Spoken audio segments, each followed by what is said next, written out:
खेसारी लाल यादव जी का देवी गीत आ चुका है जो कि ये है।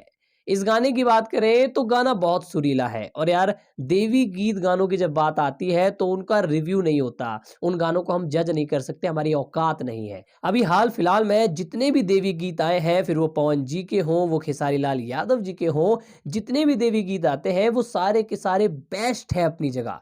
वो सारे के सारे गाने बहुत अच्छे हैं अपनी जगह। उन सारे गानों में माता का प्रेम झलकता है। खेसारी लाल यादव जी और पवन जी के जितने भी देवी गीत अभी आप हाल फिलहाल में सुन रहे हैं, उन गानों को हम लोग रिव्यू नहीं कर सकते।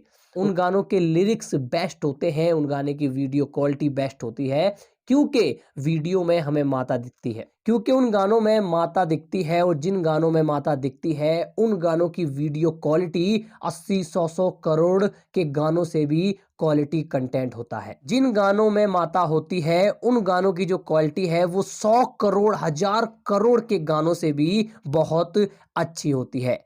तो हाल फिलहाल में जितने भी गाने हैं जो पवन जी के देवी गीत आ रहे हैं, भक्ति गीत आ रहे हैं, या फिर खेसारी लाल यादव जी के देवी गीत आ रहे हैं, भक्ति गीत आ रहे हैं, वो अपनी जगह बेस्ट है। और उनसे अच्छा गाना अगर खेसारी जी 100 करोड़ का भी गाना बनाए तो शायद जितना अच्छा उनका देवी गीत होता है उतना अच्छा वो ना बन पाए।